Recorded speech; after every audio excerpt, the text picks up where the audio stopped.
dan solehah. Amin ya rabbal alamin. Pertama-tama marilah kita bersama-sama menjadikan puji dan syukur kehadirat Allah Subhanahu wa taala. Alhamdulillah, dengan kudrah dan irada Allah Subhanahu wa taala kita bisa berhadir di tempat ini dalam rangkaian acara tasyakuran kelulusan adik-adik kita, anak-anak kita yang berada di kelas 3 Muspol. Mudah-mudahan mereka semua benar-benar mendapatkan ilmu yang bermanfaat di dunia wal akhirah. Amin ya rabbal alamin. Salawat dan salam telah kita haturkan kehadiran Rasulullah Muhammad sallallahu alaihi wasallam. Mudah-mudahan dengan syafaat beliau insyaallah kita akan berbahagia di dunia wal akhirah. Amin ya rabbal alamin. Bapak Ibu sekalian rahimakumullah, seperti yang disampaikan oleh Ketua Yayasan tadi bahwa 3 tahun yang lalu kami sebagai orang tua menitipkan anak-anak kami di pondok pesantren ini untuk dibekali ilmu pengetahuan agama, kemudian dibentuk akhlaknya. Saya kira dengan waktu yang 3 tahun bukan waktu yang lama, sangat sebentar sekali. Ibarat anak yang baru lahir 3 tahun itu belum bisa apa-apa. Jadi kami sebagai orang tua pada saat ini banyak-banyak minta halal, minta ikhlas, minta ridho kepada semua ustaz dan ustazah yang sudah memberikan ilmu pengetahuannya kepada anak-anak kami. Mudah-mudahan dengan keikhlasan, dengan keridhaan para ustaz dan ustazah, apa-apa yang didapat oleh anak kami pada hari ini dan 3 tahun sebelumnya akan memberikan manfaat kepada dirinya dan mudah-mudahan memberikan manfaat kepada orang lain, sehingga dengan bekal ilmu pengetahuan yang mereka dapat, anak kita pikirannya terjaga, anak kita pendengarannya terjaga, nggak kelihatan sesuatu yang nggak baik tersebut. Kita sebagai orang tua aja mengerti karena kita yang pakai HP. Ya gimana HP Anda itu? Sesuatu yang nggak pantas muncul di beranda HP Anda kadang-kadang. Nggak pantas dilihat.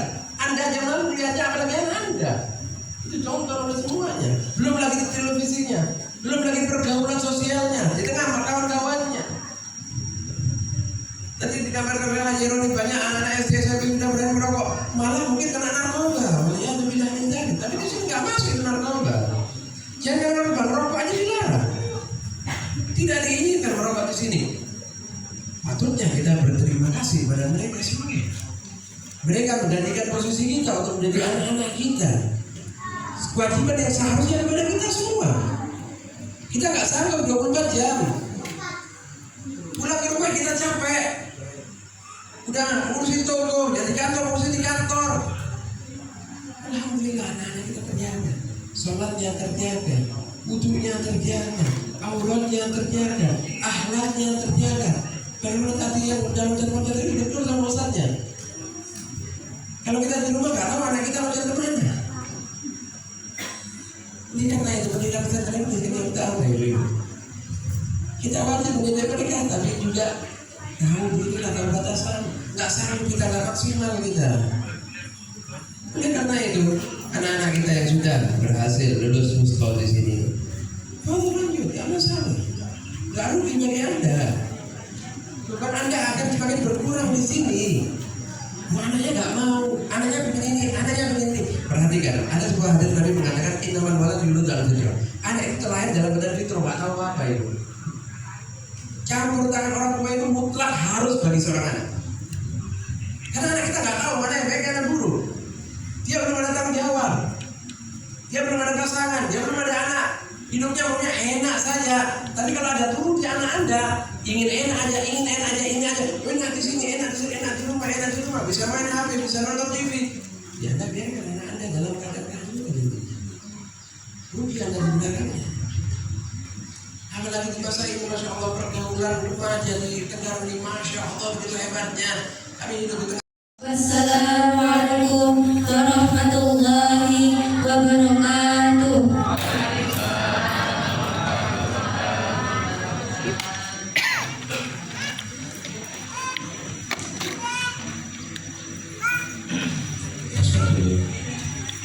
Bagi santri kelas 1, 2 itu belum bisa pulang ya, karena masih ada yang harus selesaikan dulu di pondok.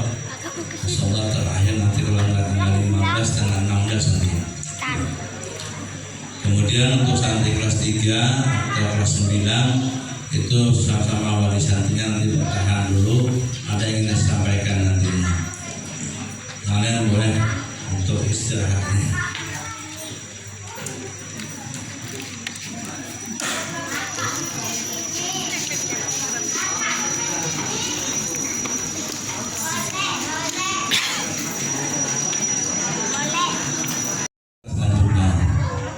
Tergantung nilai atau hasil yang didapat. Perlu kami sampaikan, untuk mendapatkan nilai ijazah atau nilai SKL-nya itu dinilai dari nilai harian, baik itu tertulis maupun lisan, kemudian nilai tingkah laku atau perbuatan, kemudian ada nilai ulangan, ada ulangan lisan dan sebagainya.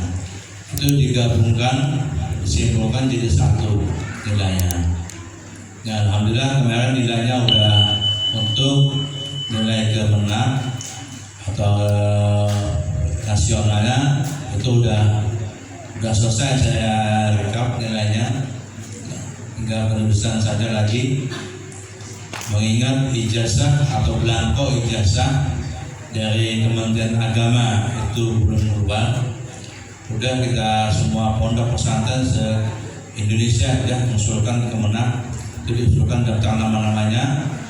Jadi itu nanti yang mengeluarkan belangkonya dari Kementerian Agama. Belangkonya dikeluarkan, kita yang isinya nanti menulisnya sampai nanti masukkan nilainya. Walaupun kemarin kita ujiannya melalui forum pondok pesantren kesetaraan tingkat nasional. Jadi sudah sampaikan satu-satunya di Kuta ini mungkin bukan Kaltim, bukan lagi di Kaltim. Kita yang ikuti untuk yang nasional itu, yang lain ikuti yang lokal saja. Artinya yang lokal mereka melalui forum saja soalnya. Jadi tidak melalui nasional, kita yang pakai yang se-Indonesia. Tujuan kita bukan apa, kita hanya untuk melihat, menguji kemampuan mereka sampai di mana. Walaupun kita lihat hasilnya masih belum memuaskan, ya. Ada yang nilainya 4, ada yang 5, ada yang 6, ada yang 7, ada juga yang nilainya 3 ada.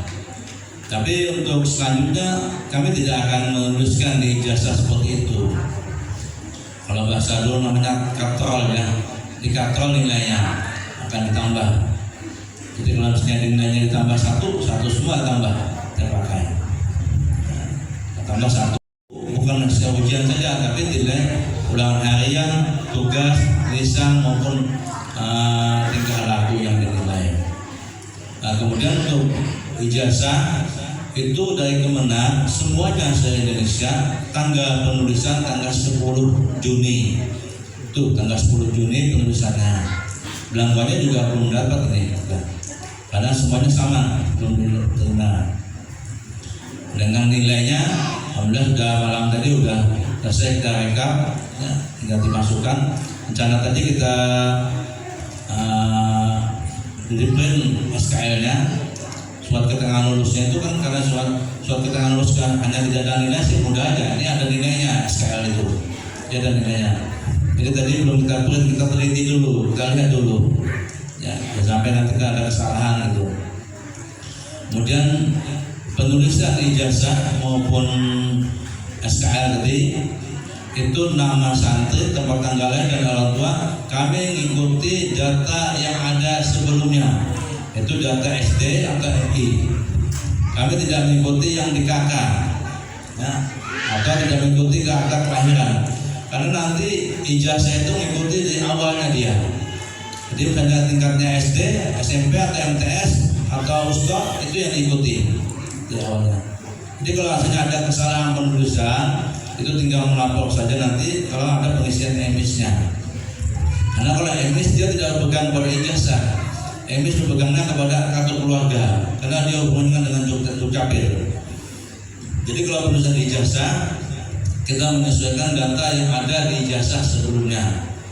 Jadi kalau seandainya kesalahan penulisan itu kami nggak tahu, kami berarti yang di awalnya itu yang salah. Makanya jangan sampai nanti dari SD atau MI sampai USTO sampai kuliah sampai nanti perguruan tinggi itu harus sama. Nama, tempat tanggal lahir dan nama orang tuanya. Jangan sampai terubah nanti. Nah, kemudian untuk ijazah pondok itu sudah saya beri tadi, tentang nilainya belum saya masukkan. Pondok karena masih ustadz dan ustazahnya itu belum terkumpul semua nilainya. Ada udah cuma belum direkap nilainya ijazah pondok.